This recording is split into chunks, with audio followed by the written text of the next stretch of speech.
So a very warm afternoon and welcome to Dr. Arvind Agarwal Saab and Dr. Rao, authors of the book Leaders in Making, a truly inspirational story of 30 business leaders. And we are fortunate to have them in this afternoon. Also, along with Professor Rajesh Chandwani, Chairman AHRD, who's going to, in a very interesting way, try and go through how the book evolved, what the stories are, what the authors went through while making, and I'm sure get to hear from the principal architects of the leaders and the leader development framework themselves. So a very warm afternoon, sir. Thank you so much for sparing this time, and we look forward to an interesting discussion ahead. Over to you, Professor Rajesh. Thank you, Nidhi, and once again, welcome Professor TV Rao and Arvind ji on this fireside chat. I don't have any fire and I don't have any side, so but this nomenclature comes from some recent trends in the conference where there was fireside chat everywhere in IIM Ahmedabad. So I chose these words just because of that trend. But yeah, there will be fire because fire of knowledge, because of the two stalwarts who have done such incredible amount of research for 6 years to come up with this piece, and we would like to have a summary of their journey. It's not about summary of their book, but the summary of their journey. So first, around half an hour, we would talk to them about their journey, and then the forum will be open for question answer. So let me begin with one important question, or I should say indication of why did you choose to write this book? What was the motivation? Because many times whenever we do a research which is so prolonged and so in-depth, we generally have a very strong motivation to do this research, and leadership has been researched a lot. What was the motivation to undergo this journey, sir? Right. Well, thank you, Rajesh, for getting us to interact with Academy of HRD professionals. Really humbling experience at the outset, because all of you are research scholars, are eminent professors on your own right. And you know that any good research starts with curiosity. And as I was interacting with fellow professionals in HR in places like National HRD Network and also in the workplace, I was truly impressed with the quality of work they were all doing, several of them. And I was curious as to how have they evolved into such eminence? What has been their life journey? And as I was having this kind of a curiosity, I came across this article, Crucible of Leadership, by Warren Bennis and Robert Thomas, which talked about that the leadership is really honed in by slew of crucible of experiences. And that sort of further crystallized my thought that it will be great to capture crucibles of experiences which these impressive people I'm interacting with. And I recognize that this is going to be a long haul and it's a heavy lifting. So I waited till I retired in 2015 when I could afford the time to indulge in this research. And then I approached Professor TV Rao and I said, TV, I've never written a book. This is my thought. And I'm not even going to start in this journey unless you accept to handhold and guide me in this path. I would take a pause and request TV to add his piece, that when I approached him, what went in his mind. Because No, legally, yeah, I think it's number one. I think I have known Arvind for long years. I still remember Arvind getting his chairman Modi Xerox Modi ji to address the IIM. yes, And one of the things, Arvind, I remember you were writing to me. I think I was either coordinating or I was PGP chairman, something of that kind. right, You said if Mr. Modi is going to address them, you then sent me a nice video of the chairman of Xerox Corporation visiting Harvard right, and right. how he had an interaction with all of them. And then you said you would like something like this, very involving and so on. I think that entire interaction was very interesting. Then, of course, you were all, we have known each other, and I think you were one of those who stabilized and along with MRR and others, HRD network. I still remember for the interest of the Academy of HRD, Academy of HRD and National HRD Network were buying the same house in Cosmovilla. Arvind was treasurer and he invested on behalf of the network some money in Faridabad. Now I looking back, I think maybe, I don't know if that's the right decision we made or not, but we got Arvind to pull out that money to buy this house of Professor Vyas. It is number 40 Cosmoville, I think, which houses HRD network, which became digital office. I'm saying all this just to establish. Then Arvind was on the board of AHRD. He was the president, I think, for 5-6 years in HRD network, was undergoing some kind of lull period. This is because I think its president who was heading Chail at the time, Arvind Pandey, himself was going through, SAIL was going through a tough period. So when somebody who is holding HRD network has other challenges in business, you know what happens. Then I volunteered to be a member of the task force, which I think we ourselves created. And that's when Arvind came to picture. Uday Parikh was there. And then Akhil was involved. Arvind, you may not know this. Akhil was one of the members of the committee. PV, no, this I'm not aware. This is the first time I'm hearing this from you. Yeah. PVR Murthy, Rupa Padki, and a whole lot of others. And then we went through 6 months of re-establishing 8 visiting chapters. And that is when I think we requested, there was a committee decided Arvind should. So when I look at Arvind himself, I think to me, he has been a great leader. And the most interesting thing for most of you to know is that the stage at which he has done his PhD from IIT Bombay, I think this is something which is very interesting for academic people. Most of those who are fellows today are highly experienced. I think Arvind did his PhD at the age of 57, registered around what I age? registered Arvind? at the age of 54. 54 and completed by about 58, 59. Yeah. 59, yeah.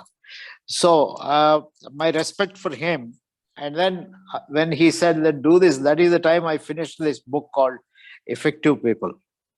And what interested me most, Arvind, besides you, if somebody else asked, I know I would have been very reluctant. It was you whom I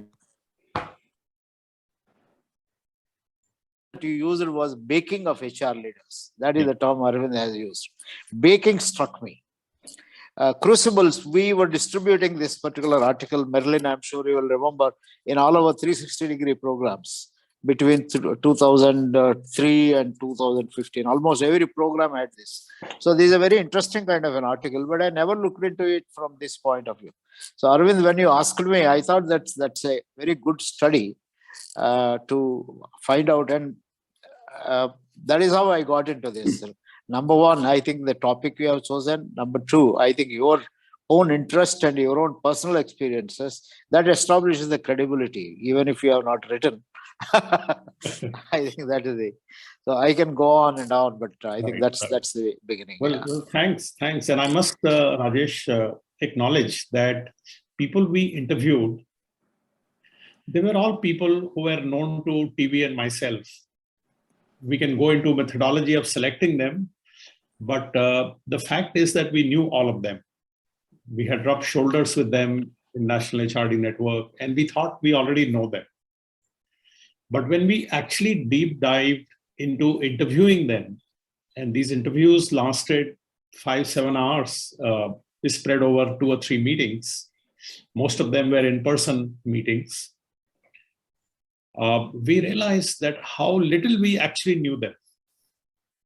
When they began to narrate their childhood experiences, early schooling, the way they chose their profession, who influenced them in those choices, in the organization, how they learned the lessons they have learned, which shaped their own leadership style and value system. All of these we did not know.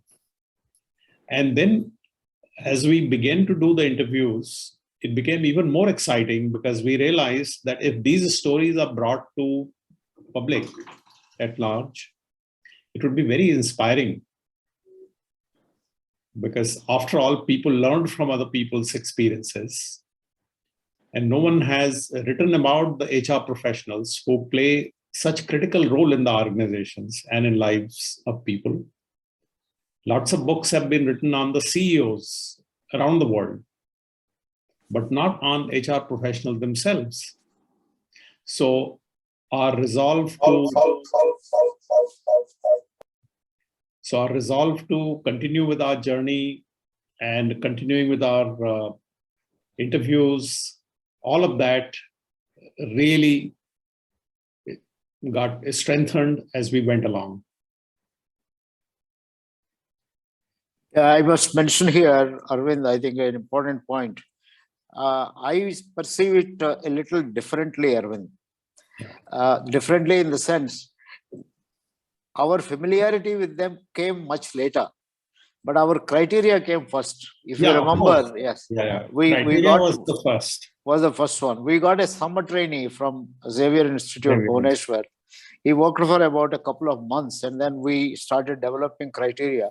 So these 12 criteria that were given in the book are the criteria. I think these people must have impacted people. Now, how do you measure the impact? Because leader is the one who influences. How does one influence? Now, you don't become a leadership, you don't get a leadership position either in your corporation or in a professional body or in informal societies unless you have made an impact. And also your presence in the network. And if you are an author, if you are writing, if you are invited for webinars, etc. I think we used these criteria and we shortlisted about 70 to begin with.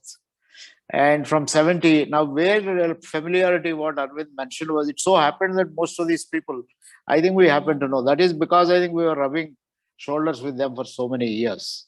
So as Arvind said, that is one of the reasons why I think as Arvind started interviewing, we discovered, even I think I discovered more of them as I read their stories.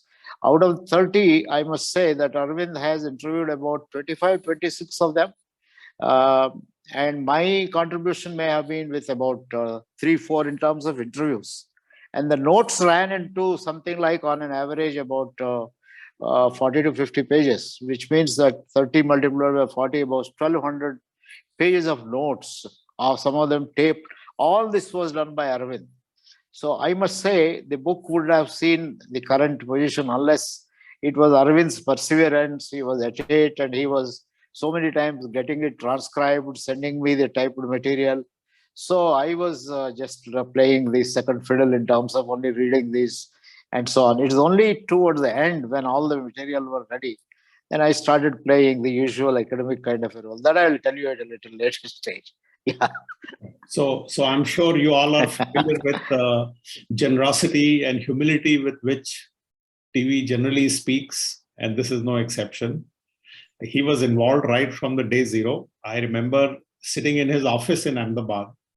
For the whole day, we were brainstorming those 70 names which TV talked about. And thereafter, bringing it down to 30, actually 32.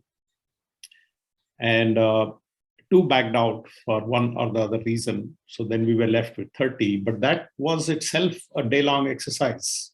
And TV was fully involved in that. And thereafter, whether it was framing up the questions for the interviews, even the pilot interviews, in all of those, mind share and involvement of TV was 100% from the day zero to date. And I was very privileged, and it gave me a lot of confidence to keep going, that I have someone with all the wisdom and experience of TV along with me. So that was, and I would also like to share that when we started the interviews, we did not use any model. We had a conversation between TV and myself, and it was TV's wisdom. He said, if you start with the model, every data you would start looking at how it fits in the model. And you will perhaps miss out on a lot of nuances which otherwise may be available to you. So let's suspend any thought about any model. Let's just interview people. And we had set questions in our mind, and we listened to the people. And we didn't know actually, because each of these 30 people are very successful, unique personalities. Many of them are well known to you as well, all of you. Whether there would be any pattern, any thread that would be at all available. Only after the stories were written and when we read them, then some of the pattern became evident to us.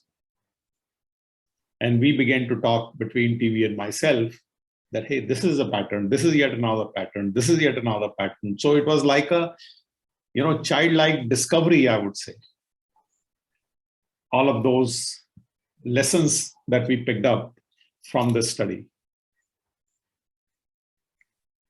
So TV, you would like to add something on this? No, I think it is the case studies were very interesting.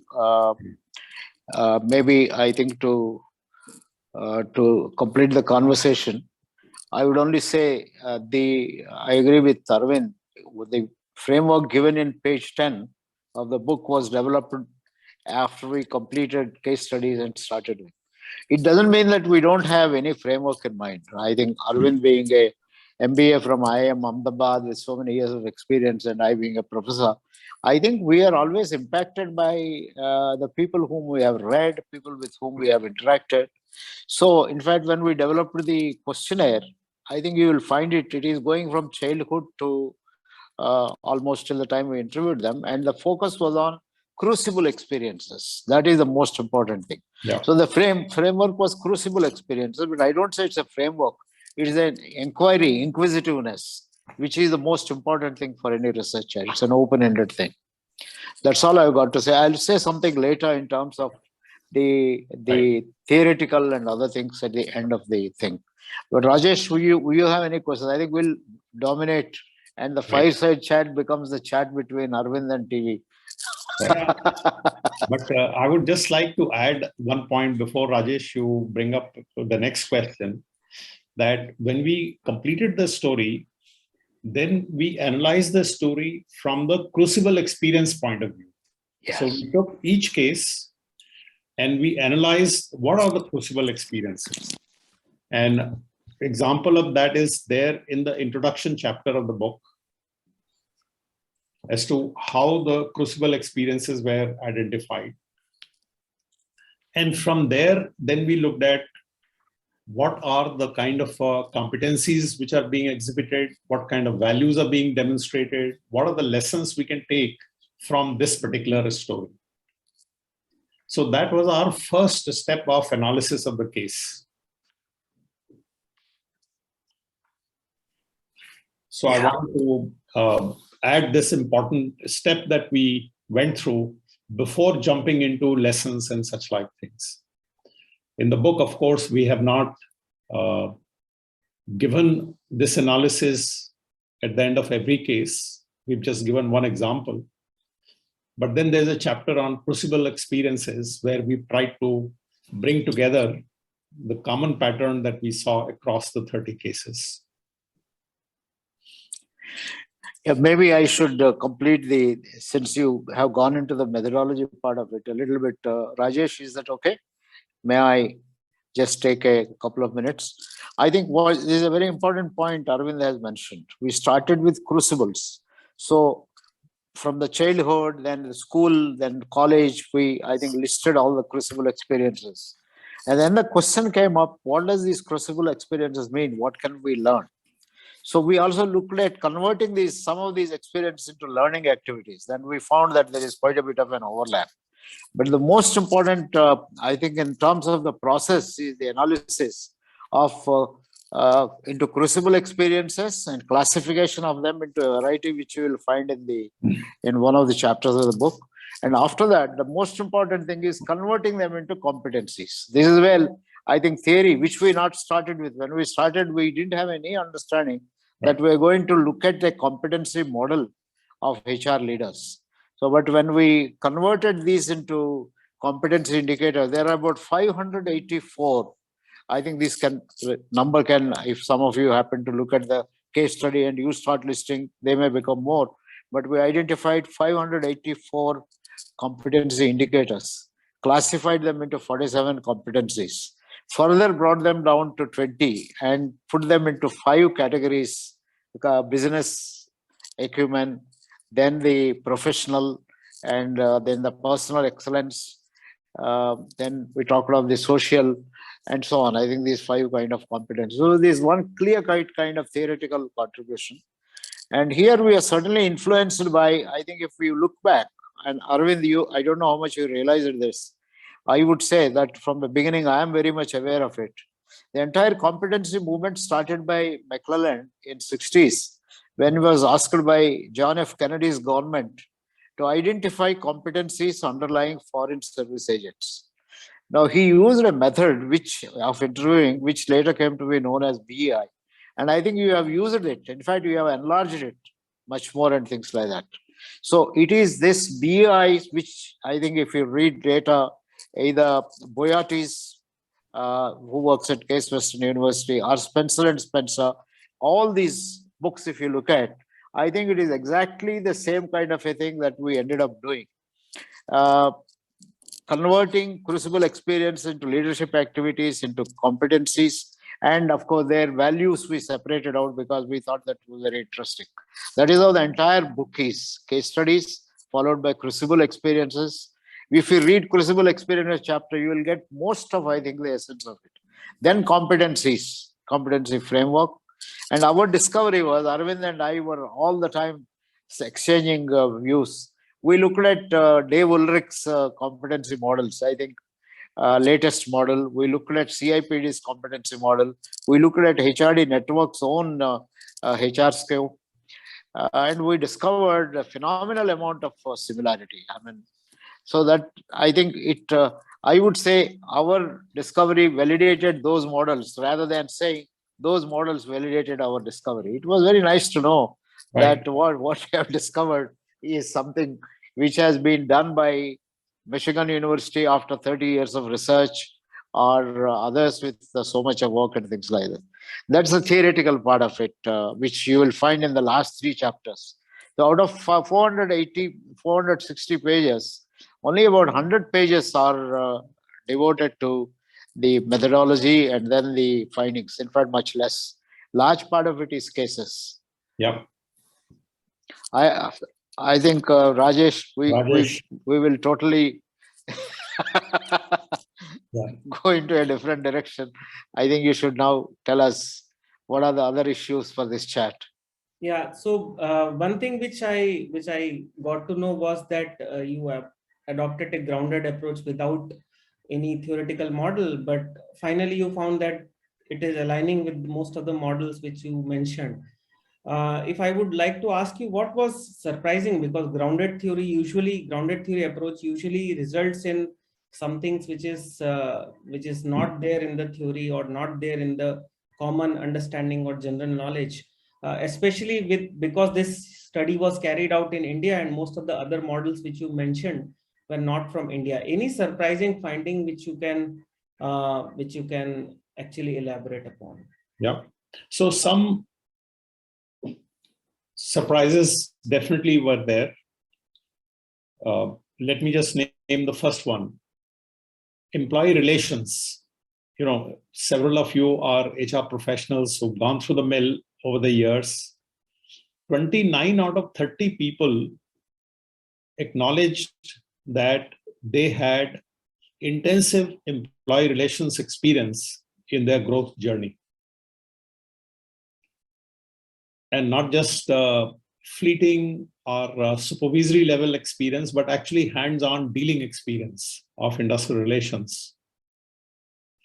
And it's particularly significant because today, a lot of young HR professionals don't want to dirty their hands in dealing with industrial relations. They want to sit behind the computer in the headquarters, analyze data. But the stories of these 30 HR professionals tell us very, very different. Only one person, that is NS Rajan, he started his career from sales. He was salesperson in Ranbaxy and Asian Paints, and then came to human capital in Ernst & Young, and then became a CHRO in Tata Sons. So his journey was different.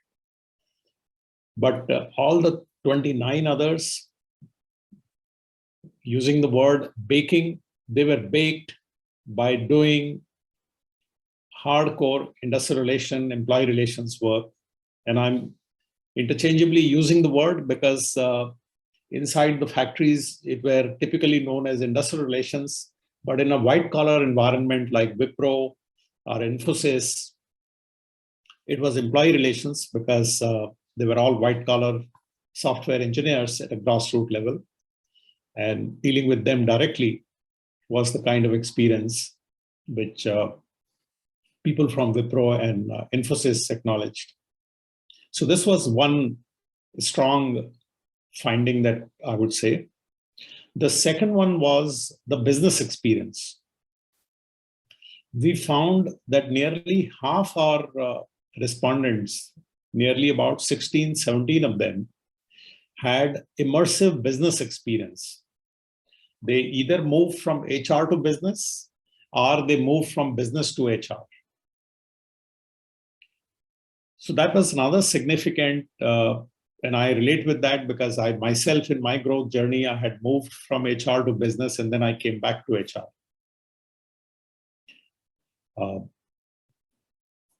And therefore, one of the strong recommendations that we have put in the book is that for developing HR, for developing in HR profession, if you get an opportunity, in fact, you should look for an opportunity to have immersive experience in an accountable business role for a period of 2 to 3 years. So that's another strong finding from our end. I request TV to add to some of the other findings that we had.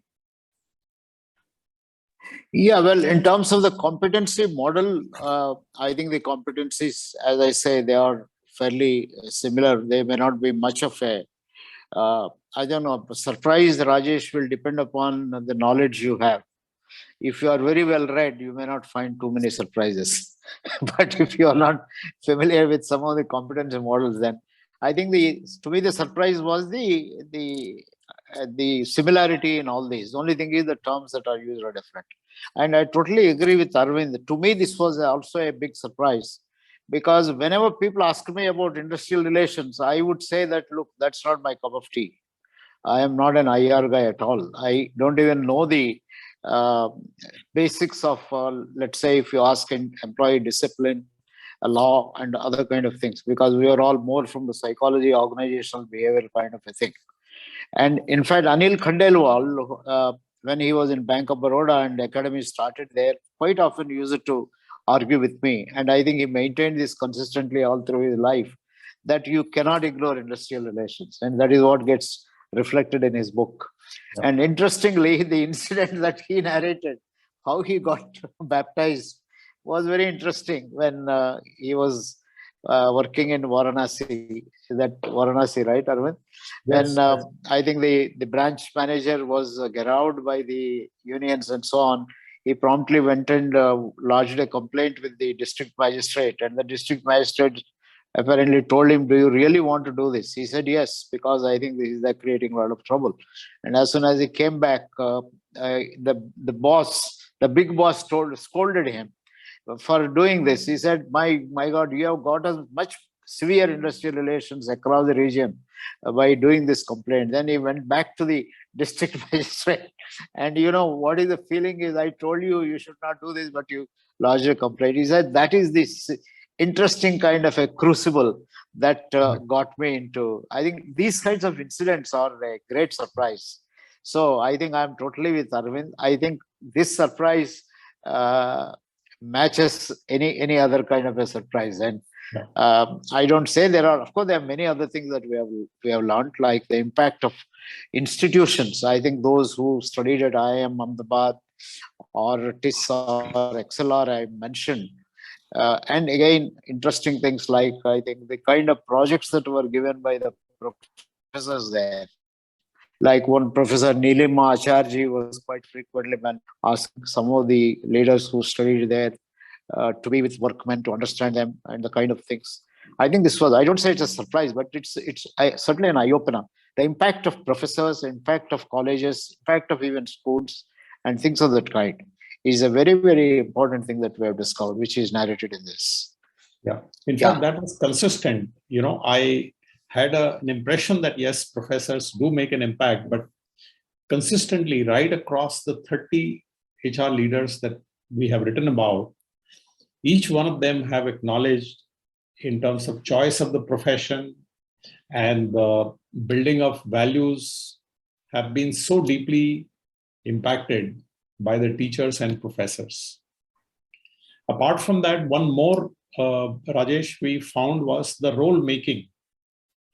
That a lot of HR leaders confronted with the situation that they had a very routine, mundane, or sometimes no job at all.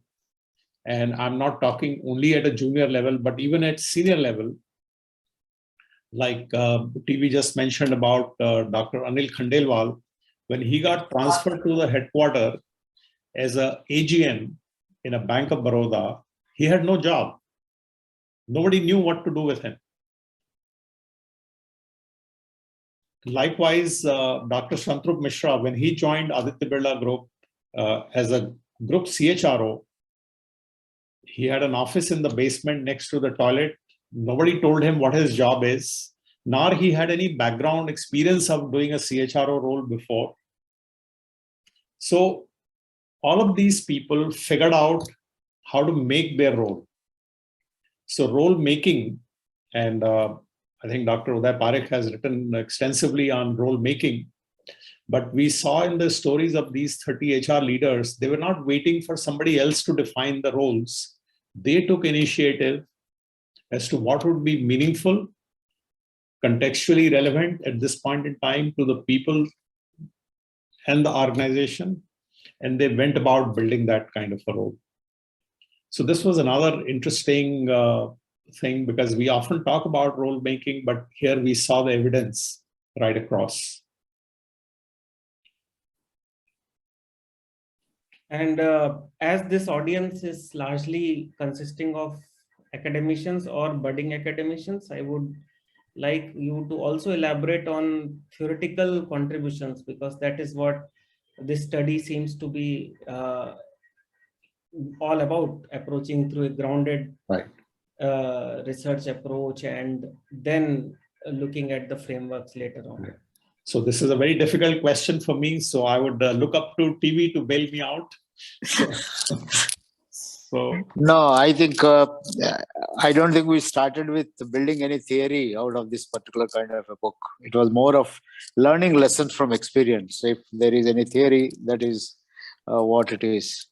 I think the theory we built in, let's say, in my book on effective people or 100 managers in action, I think it comes again and again in terms of the impact of these, the qualities of, some of the qualities of good leaders, whether they are in HR or any of the profession. You will find it is what is reflected in the last couple of chapters on values, competencies. So if you consider that as a theoretical kind of a contribution, you can do that. But I would very much hesitate to say. But I would say that it provokes people, it should provoke people to discover more, because we ourselves have questions. it happens maybe by not by design, but by accident, that 30 of our leaders have only 2 women leaders. So the question I have in mind is that why? Why is this? It may be because of the period when we started. There were not too many, but if you look at last 10 years, many women leaders, in fact, most of the webinars are filled with women leaders. So the question I have is, suppose you have only done an exclusive study on women leaders, what will be the kind of competencies? Will there be anything? Because there is enough of issues that come up. For example, if you follow Sadhguru, his dialogues with Kiran Majumdar Shah, he says that, look, please realize that women and men are biologically different. And then, of course, one can go on to this. So this is a question. I think it is worth investigating. Anybody in the fellow program interested, I think they should do that. Second issue, I'm again questioning for more theory building, is that what happens to those who are, if you look at these people, I think the youngest may be about 50 years old in our leaders. It ranges from 50 to almost 80. If you look at Arun Joshi, 81, 82, something like that. Youngest maybe Anuranjita, Arvind. Anuranjita would be the youngest, yes. Yeah, will be the youngest. So that's the range. But nowadays there are many who are being talked of as leaders in their mid-30s and mid-40s. And the age is different. The nature of work is changing. Today, for example, N.S. Rajan, I don't know if you have seen this, Arvind, was on the TV, on India Today TV, talking about this entire moonlighting. Yeah, moonlighting. Yes, I've seen that. I've seen that. Yeah. So today we are talking of moonlighting and these kinds of issues. So what are the kind of, how are successful leaders, how would they deal with? I think things will emerge and so on. So I think extending the study to, on terms of gender, in terms of age, in terms of social sector, although I have dealt with social sector in my book, Effective People, but I think it's worth looking at people who are working for NGOs and other kind of people and so on. So I would say this provokes, should give enough thought for people in, let's say, in the Academy of AHRD, for fellows, each one of them, even if they pick up any small group of 10 people and do an extensive research, they may be able to throw a lot of insights in terms of this. So I won't be able to say there is any great theory building or models that have come out of this, but lots and lots of lessons, practical lessons for people who can use this. And after all, what is theory for? To help people, to guide people to do things. I think there are enough guide points in this, which we have given in the last chapter of this book. That's the way I look at Rajesh. I don't feel comfortable at this point of time to say that we have made any great theoretical contribution to this, because that's not what we set out for. And from a corporate perspective, if I may add, the Crucible experiences narrated by the 30 HR leaders, they were not planned experiences. They happened. And with hindsight, they've narrated those stories. But today, if somebody is an HR professional, say a mid-career HR professional, or let's say a young HR professional who is embarking upon the journey, can actually plan the Crucible experiences.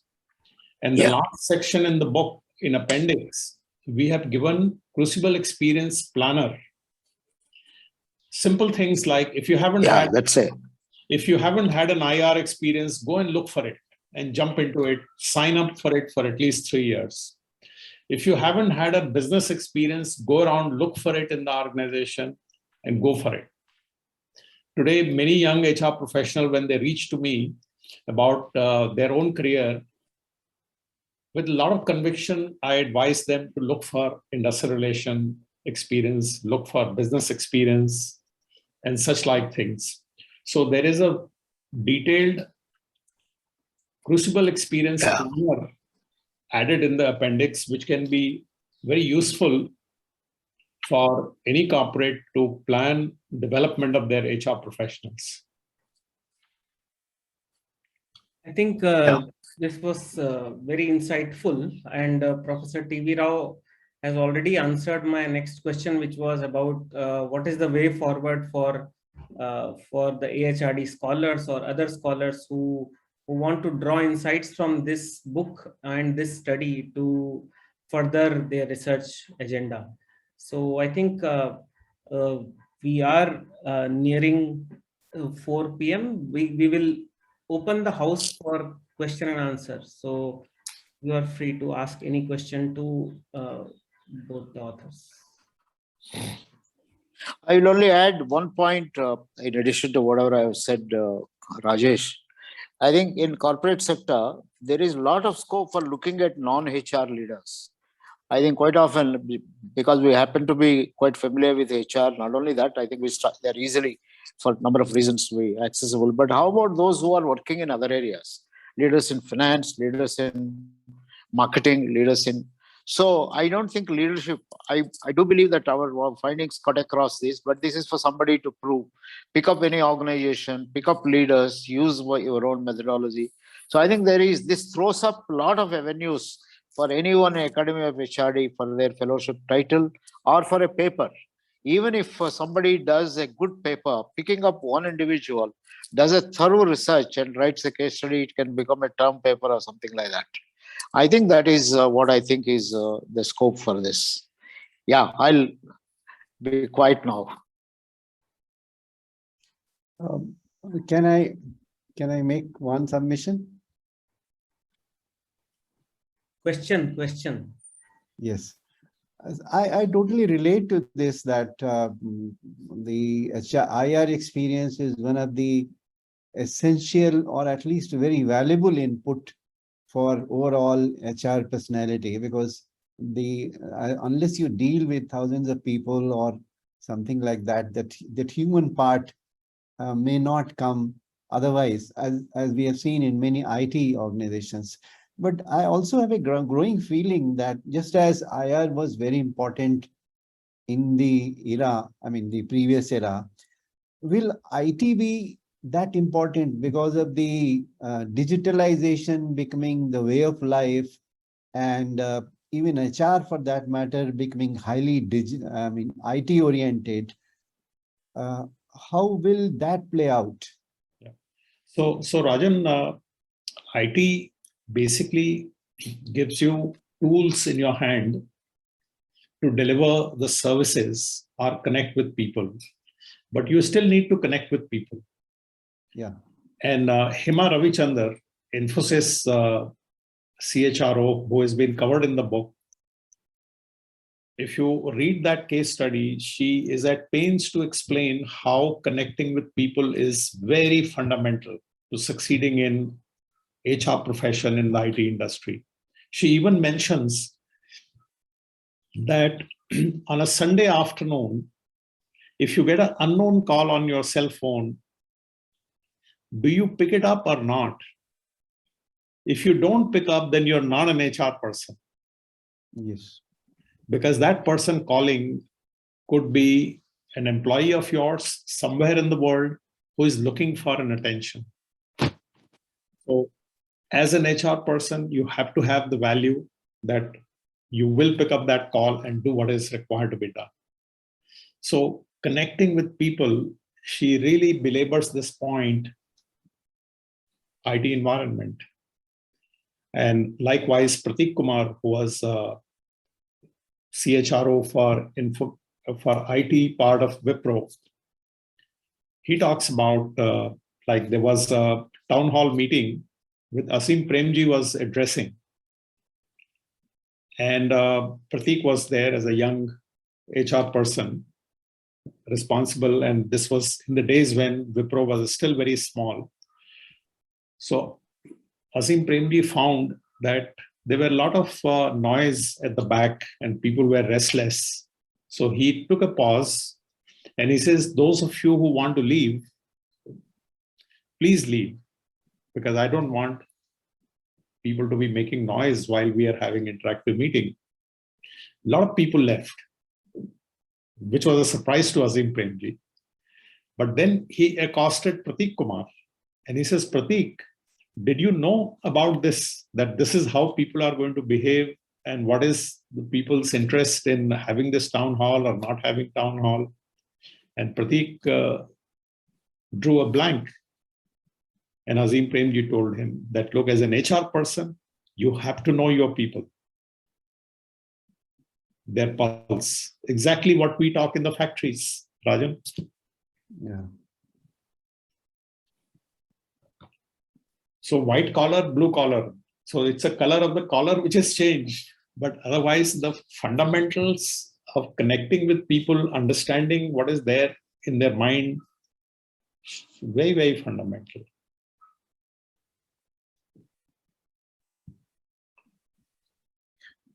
Not just that, actually, even the operative part, for example, we were talking to one a CHRO of IT firm.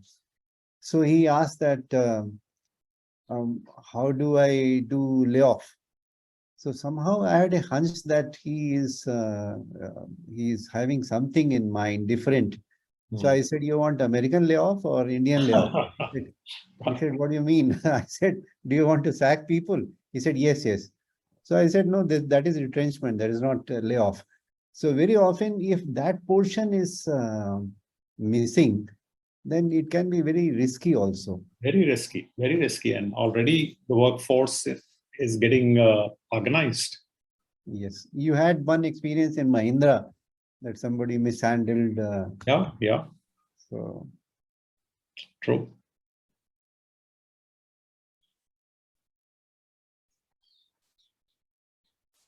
Yeah. Any other question? Because I think digital transformation has not only reiterated the retention of human connect, as Arvindji said, but it has also changed the way people interact. So like picking up the phones in Sunday afternoon has become somewhat mandatory, and similarly other aspects of manager subordinate or employee peer relationships or interactions.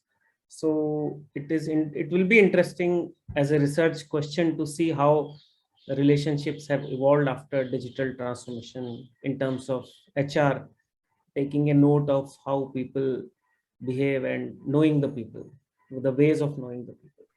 and the growing influence of HR analytics. Yeah, Interacting everywhere. Yeah. Yeah. Any other questions? Yes, I have I would one. like to take a question. Dr. Sorry. Yeah, Agarwal? please. Yeah, Sridhar. Sorry. And Professor Rao, one very basic query. Why did you choose the term leaders in the making rather than calling them probably business HR leaders? Yeah. So honest answer is that our original title was Baking Up the Leaders. They still need to be baking of HR leaders, because that's Right. the whole story, baking of HR leaders. But when it went into hands of publisher, then they applied their mind as well. And then we began to have the conversation. And ultimately, this is what was selected as the appropriate title. And why it is leaders in the making? Because the entire case study is about how each of these people were, what was the journey of making. So that entire journey is what is really captured in the case studies. Got it. Thank you. Right, Sridhar? This is Pradeep. I have one question to both of you.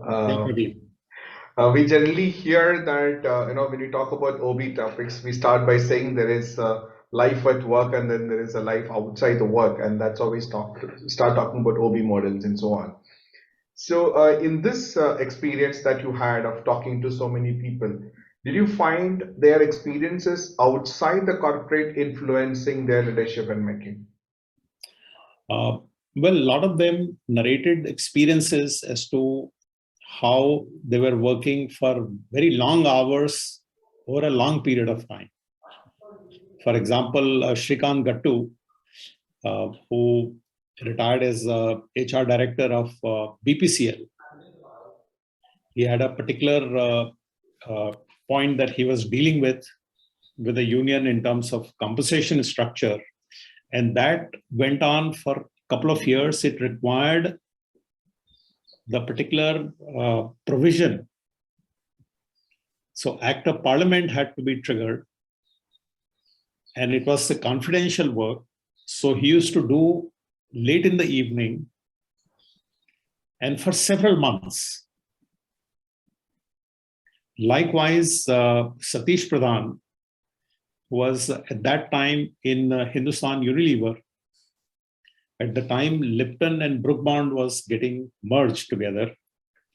He had a mandate that the combined revenue and profit should not decline. At best, it should be sustained.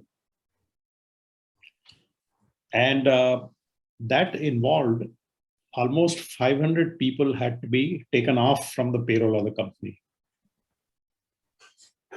Now, in today's environment, it would be a matter of having a policy and doing that on a Monday morning.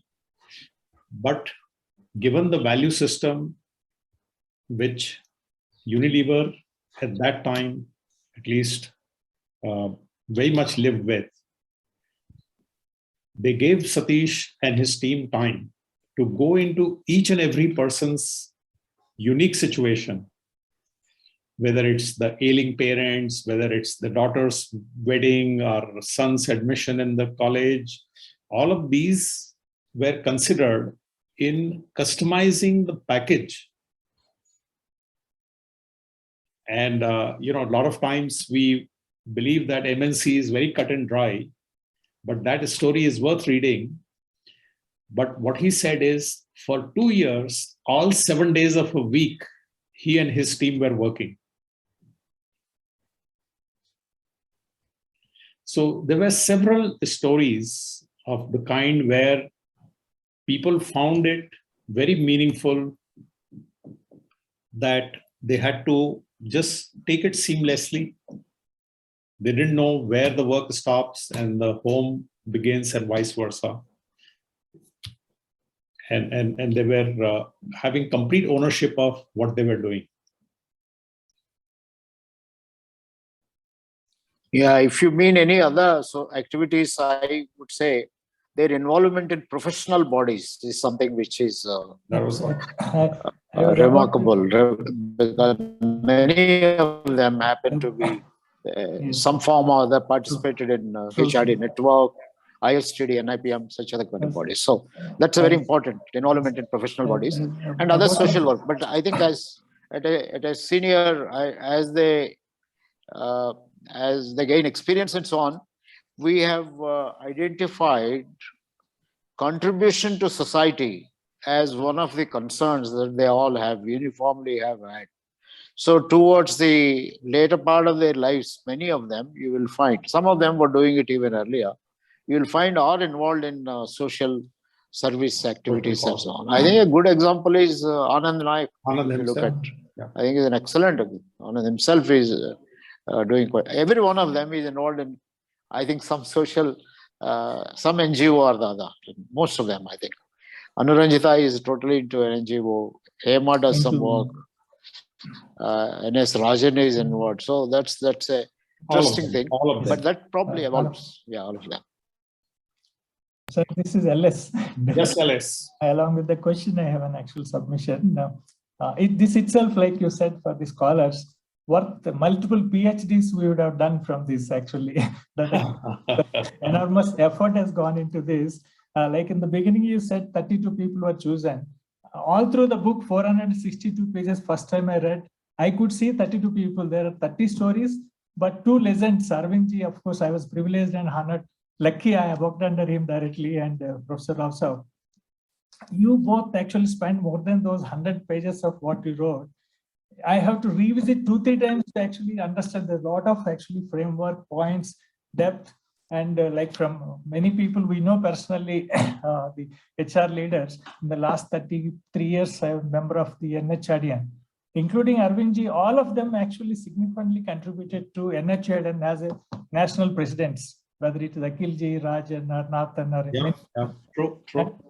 The only challenge, or actually I could say little disappointment, because I missed, because Arvindji is part of this, we missed the RPG story, because every leader, they shared along with their growth, but some of their actual organizations transformation as well, be it ITC or actually Birla Software, everything, there is multiple actually business inputs in this along with HR leadership styles or transformation.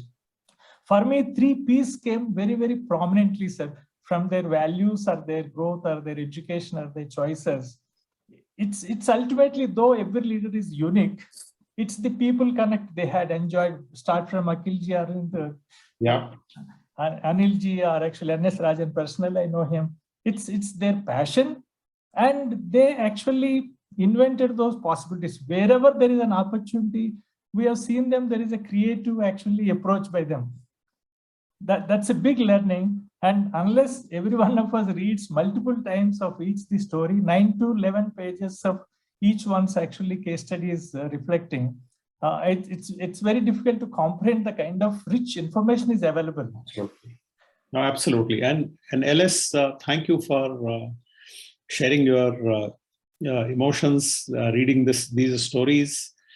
And this is exactly what we had in mind, that these stories, if it is brought to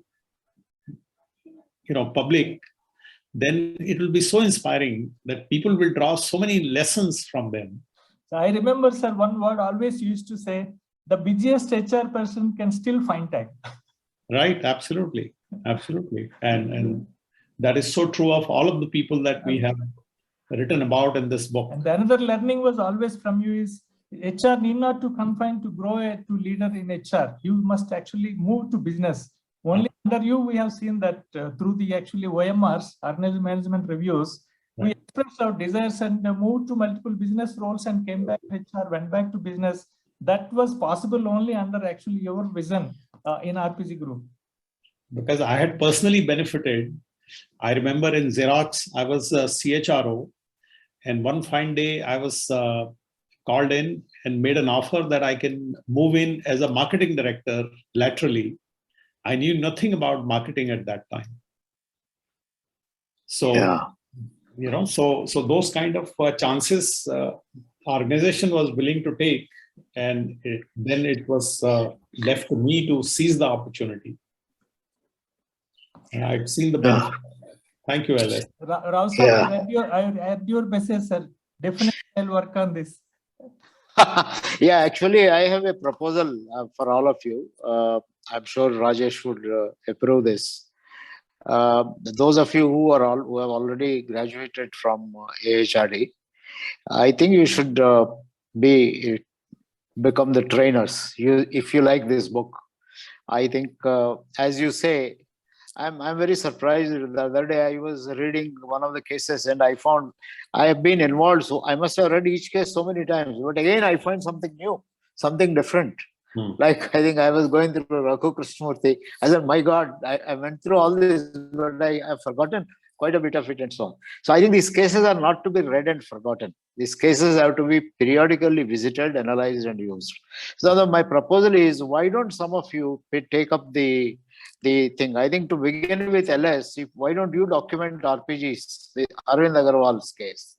And like Arvind Agarwal, we have a large number. I think there are some people who are mentioning that how come you have not covered XYZ? Like somebody mentioned GP Rao, somebody mentioned Adil Malia, somebody mentioned the Sujaya Banerjee. I think many names keep coming up.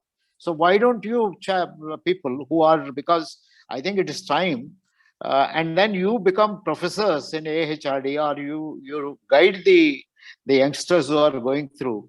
Even if we can help each one to write one case in the next, let's say, 3 months, you will have about 25 to 30 cases. If not, at least half of them. And AHRD can build its own repository of cases, analyze these, use it in so many ways. I think you can start a great documentation center.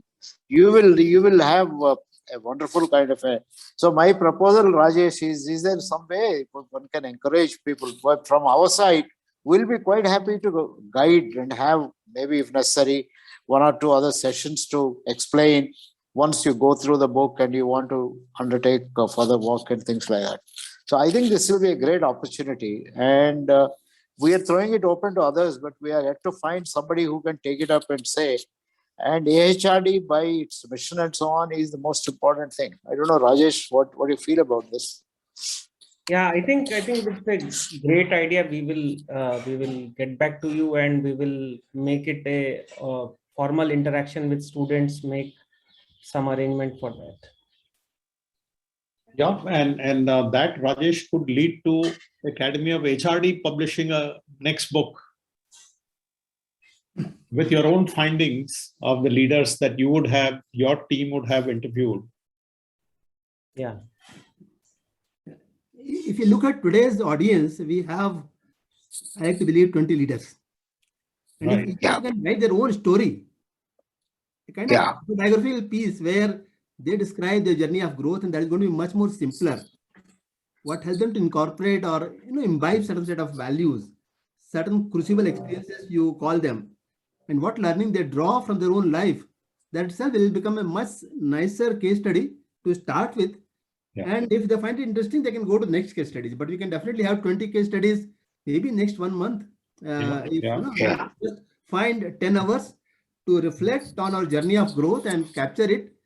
I think we'll be able to describe. And each one who is present today is a leader in one's own. Absolutely, absolutely.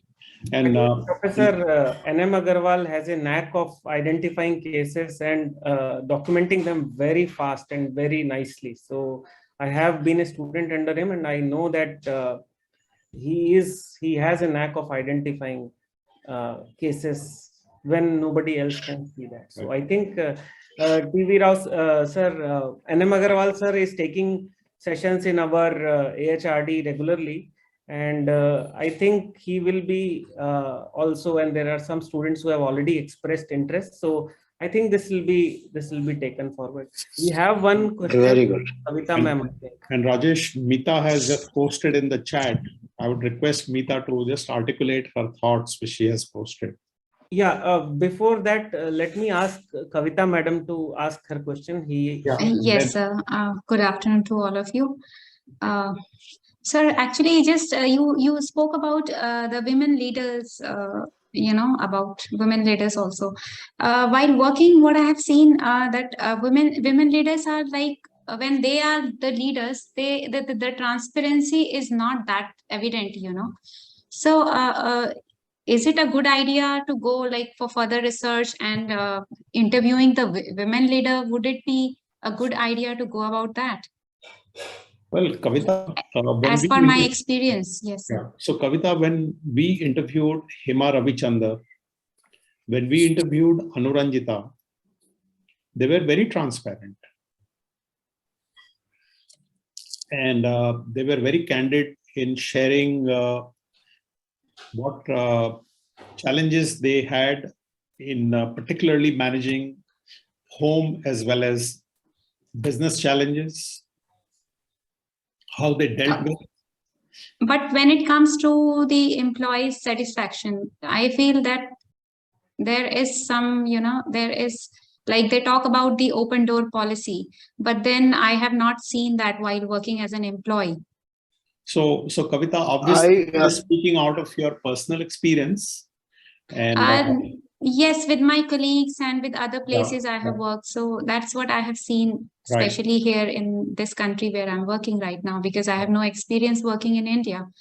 So that's what I have noticed. The transparency they talk about, open door policy also. But when you really go and intervene in their, decisions, or you ask a question to them, they feel offended at point, but they do not show like as per their training. They do not. But then somewhere it comes to you in some other aspects. Right. But Kavita, you started your question by saying that this is uniquely true of women leaders. Yes, sir. I have seen. Yes, I have encountered many women leaders, sir. So that's what I'm just. Yeah. So I would not debate the authenticity of your personal experience. That is your experience. But I would only urge you not to generalize on that basis. So there's a universe out there, and I would certainly encourage you to interview some women leaders. But investigate, find out.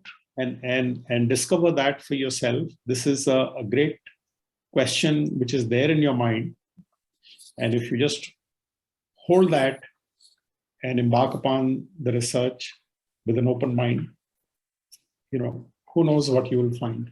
Yeah, but I also align with what Kavita ma'am said, because because you and Professor TV Rao were known to these people were known to you, and as you said, they had rubbed shoulder with you. So the data which you get, the candidates which you get might be very different from the experiences of other people. So I think that there is a valid point, and as you rightly said, this needs further investigation. Maybe Kavita ma'am can further investigate, and there will be always many sides of same stories. So Absolutely. Yes, because joining research was like my motto was talking about leadership. That's what I was, try to move further and investigate more of this. Right. Well, almost about 3 decades ago, I reviewed a lot of literature on women leaders. And I found that women versus women, there is always a lot of issues. In fact, one of the findings was women do not let other women come up easily. That was about 30 years ago across the globe. I forget where I have it on. So they can be all kinds of possibilities. I'm not sure if it is true today. I don't know, because I think the world is a lot more secure for them today, if you look at it, at least in Indian context. But still, I think we probably have a long way to go. These are purely opinions. As Arvind says, the only way to find out is to investigate. I don't think credibility will be much of an issue if you are a good interviewer. And what I think NMG has said is a very useful thing.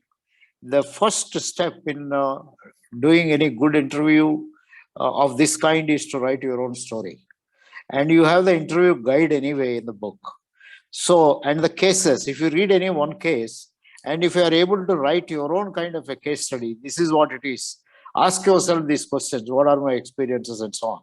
So I think there are 20, 30 cases. And once you have done that, and you share your case study with the other person, I think it's very, you establish your empathy. I'm sure you'll be able to get a lot of data. So I think it's worth investigating. Maybe you can add to the interview schedule that we have given this particular item of transparency, peculiarities of any particular group, and so on. So I would very much encourage a study before anyone can. You might come up with totally interesting findings which may confirm what you are saying, or which may be just the opposite of what you're saying, or which may be true under certain circumstances with certain kinds of people. I think there will be a lot of wisdom gained if you conduct a study. So that will be nice, Kavita, to have a research or a small paper on this. Why not investigate? Thank you so much, sir. Sir, any books or any links which I can, further read, because I am a little bit not aware about all this reading. So if any things you can suggest me, any titles or any papers to be read. Well, I'm sure if I come across something, I can search for you. But I think the best nowadays is Google search, net search. You get a lot of information. Yeah, I have discovered some of my own papers which were quoted by others through net search. So I was not aware. So it's. So last 2 questions, one from Manohar and one from Aishwarya. उसके बाद हर question का पैसा लगेगा 10,000 rupees.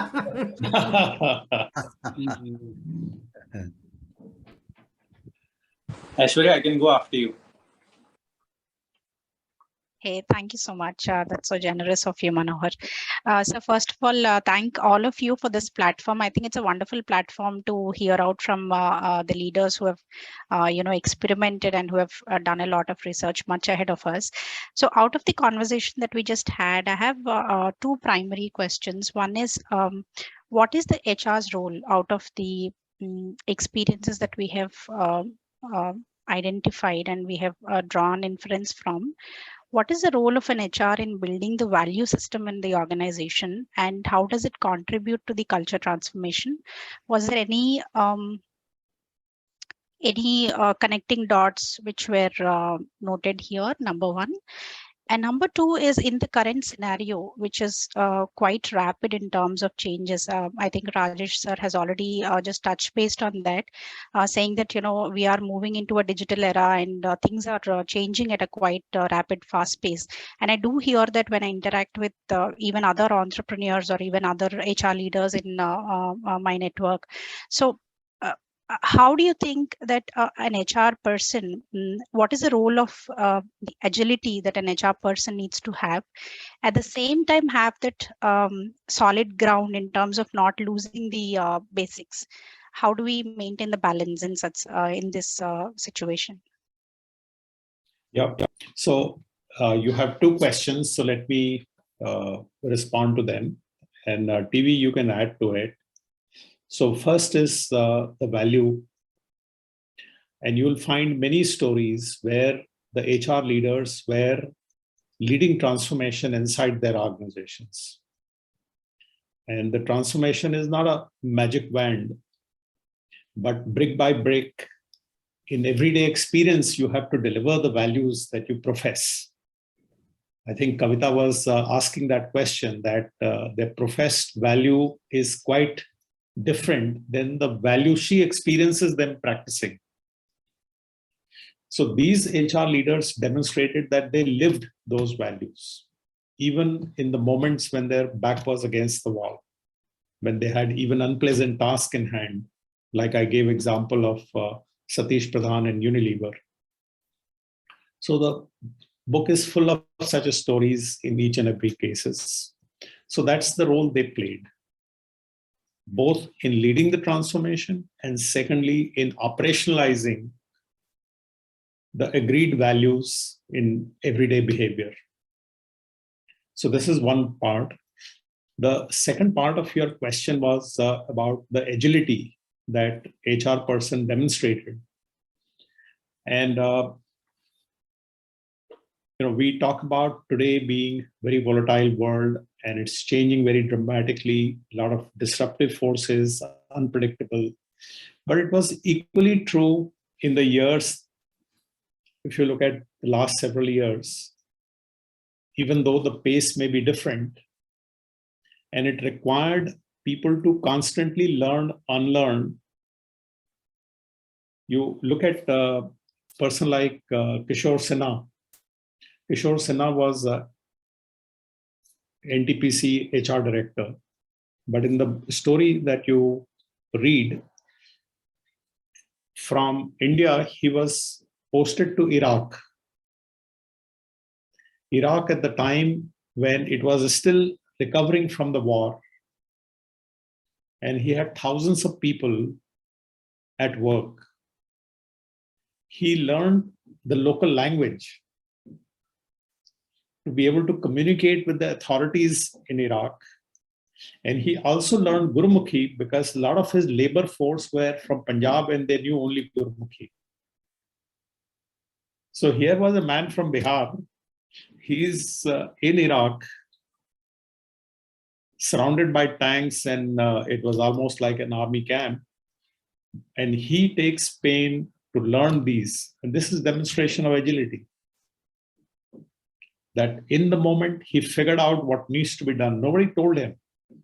His bosses did not tell him, because bosses would not even think that such a thing is possible. But he figured it out. He also found out that people were drinking a lot. So he first had to stop drinking himself. And then he built Gurdwara so that people have such like diversion of going to actually Gurdwara, offer their prayers rather than drinking, because drinking was happening a pastime. So he had to provide for these kind of avenues, and he was thinking on his feet all the time. So you would see the 30 stories replete with examples of agility demonstrated by HR leaders, and they were learning. So learning agility is equally important besides action agility. Sir, thank you. That completely answers my question, and that also justifies the title that you have given. I think it's far beyond imagination to think that they've gone that long to take care of people. Thank you so much. Thank you. Manohar, Yeah, good evening, first of all, and thank you so much for spending time, Dr. Arvind and Dr. Rao, also Professor Agarwal. I have two questions. One, I remember TV Rao publishing this book on the 100 managers. And since we are studying these leaders who have such experiences and grand old leaders, if I can really call them, who can be looked up as role models, how have the competency models really changed from then to now? Because I'm working with Infosys, and in Infosys, in the last 11 years, I've seen 4 different leadership models coming up, right, that we use for assessments and things like that. So one is that question: how has really competency models changed from then to now? And in the light of these lives of all of these leaders that you've studied, if you can just share thoughts on that, that is one. Number two, from my research perspective, I've been reading androgynous leadership model, and between being task-oriented and relationship-oriented and leading from that space. And now we are talking about so much of diversity, so much of women in the workforce, and also we are not really dealing with humans as much as humanware, because hybrid has really kicked in. Robots are working, at least in the digital IT space. That's really the thing. So between all of that, from the very start, we are telling anybody who's entering careers that doesn't have a gender. So how is it that this whole thought is kind of getting seeded? Have you seen anything specifically how these leaders have blended, androgyny and not really been or played around with it at different situations? If I can just draw some thoughts, because it's really more exploratory and experiential from what we've seen. So those are Manohar, you owe 10,000 rupees to AHRD. We had told one question. No, I'm serious. I'm serious. So Nidhi will send an invoice to you. Yes, Meryl, I'll wait for that. So TV, you want to take up the first question about how competencies have changed over the years? Well, I'm glad you asked this question, because I've really not looked at the commonalities and so on, but now that you said it, but let me tell you, 100 managers in action is not on HR leaders. In fact, there are very, very few HR leaders you will find. They are on all kinds of managers, largely senior managers, identified on the basis of their 360-degree feedback. 360-degree feedback of certain kind, which practically at the time that were done can be concluded that they made an impact. So they are, I think, whereas here we looked at 12 criteria, there the criteria was 360. So one would expect, I think, if a leader is a leader, there will be a lot of commonality between the two. One quality that seems to be, now I recollect very much from the 100 managers in action here, is the networking. Is the networking skills. Both these groups of people have established networking skills, which seems to be quite a common thing. And the other thing is having, I think there are certain things which are peculiar to them. I think you can see that, like articulating vision and so on. But I think managing colleagues, managing juniors, etc., probably is something which you will find in common. It's very simple. I think you look at the last chapter of that book and the competencies of this, I think one can get. My own feeling, my own sensing is all the 3 books, or even I would say all the 4 in the last 15 years, effective people had nothing to do with the corporate sector. They were largely effective teachers, effective civil servants, and so on. I think you will find some qualities. I think one quality you will find in the effective people is entrepreneurial quality. A lot of initiative, which comes in a different way, as Arvind has mentioned, role making rather than role taking. I think institution building is another quality which we try to assess here. I think there is a lot more when you look at it, the effective people, but I call them separate category, super effective people and things like that. So you can apply that criteria and see if some of these people, I think if you look at them, some of them are all those who have made a difference in agencies like National HRD Network or Academy of HRD. They are all institution builders. They have shared and they have taken the institution from one level to another level and things of that kind. You will find some interesting kind of qualities. But I have not undertaken this exercise, frankly. Now that you ask me, probably I'll write a short paper comparing all these. What are the commonalities I found in all these? But my sensing is the perspectives are different. The methodology is different. Methodology is 360 in 100 managers. Methodology in effective people is, I think, my familiarity, etc., etc. Whereas here there are 12 criteria that used. But I think the sense I have got is quite a few of these, I don't say model, are the same model. Quite a few probably share similarities. And there are some unique kind of qualities which are exhibited by these people. I think one can get this. So each one has its own place, but maybe one can develop a common leadership model on the first question. Second, Arvind, you want to respond? So the second one question, Manohar, you mentioned that in the today's world, relevance of relating with the individual, particularly when the workforce is so diversified. And actually today, that is the biggest challenge. If you look at Rishad Premji has talked about that almost 40% of his workforce joined during the COVID. They have not seen inside of Wipro. They have joined somewhere remotely. They continue to work remotely. One IT company where I'm in the board, they talk half the people have joined during the COVID years. For them, the company means nothing. They are working remotely. They are at 800 different places across the country. So how do you connect with them and get them to feel sense of belonging with the company is a major challenge leadership has, not just HR leaders, but even the line managers. How do you connect with them? How do you integrate them with the company, its ethos, the longer term purpose? In absence of that, the relationship is becoming transactional. And once the relationship is diluted down to being transactional, then all issues of moonlighting and such like things start.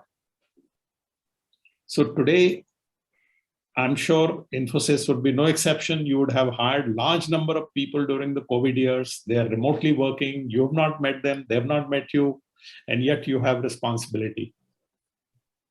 So how do you relate with them is a big challenge for the leadership. So importance of relating has not declined. How to do it, that has become a challenge. Okay, I think on that note, which resonates with what Manohar had asked, what Aishwarya had asked, and what we began with when Rajan Sinha had asked this question. I think that that resonates with each and every question which was asked during the interaction. And with this, I want to thank Professor T.V. Rao and Arvindji from the side of AHRD. Thank you. Thank you. Sparing some time, and thank you all of thanks to all the scholars who have participated in this discussion and also spend some time with us. And I promise that we will, as Professor T.V. Rao and some students have also generated some interest in this way forward. And Professor N.M. Agarwal will be there with most of you in the coming few sessions. So let us keep the curiosity, as Arvindji has said, alive. Thank you so much. Thank you. Thoroughly enjoyed the interaction. Thank you. And my best wishes. And you can count on my wholehearted support. Any of you. Thank you, sir. Thank you, sir. Thank you, sir. Thank you so much, sir. Thank you. Thank you. Thank you so much. Have a nice day. Rajesh Chandwani sir, this is the new Bhagavad Gita, like in your words, Jagat Gurus. Naji? This is the new Bhagavad Gita for many of us, like you last. Yeah. And I extend that any scholar has any further questions, you can send it to us. We will forward it to the and get it answered. Yeah, absolutely. I could see Jaleel sir, also a new scholar from UAE, wanting to ask something. Jaleel, if there's just a 2 minutes you would want an interaction, we can do it right now, else you can write a mail to me. Fine with us. I mean, you. Okay, it's up to you. Okay, sure, sir. We'll extend it to you, sir. And I'm very hopeful that under the guidance of Narendra Agarwal Saab and both the authors, we will definitely bring out the AHRD copy of the book. When I look at the AHRD scholars, sir, I find that most of them are leaders who are inspirational. And no, if we make a small decision to start documenting the stories of our own scholars, we will have a lot of rich data already being generated. So I'm sure there's a lot of insights and inspiration that we have drawn, each one of us, from the session. And I'm really thankful, sir, for sparing this time. Thank you, Dr. Rao. Thank you, Dr. Arvind.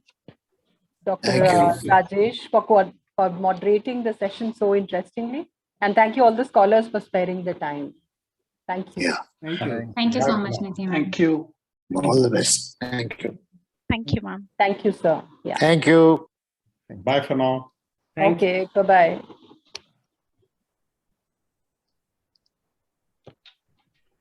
Bye, Merlin. Thank you. Bye-bye. And Gloria also must have been behind. Yeah. Okay, Murthy Garu, bye-bye.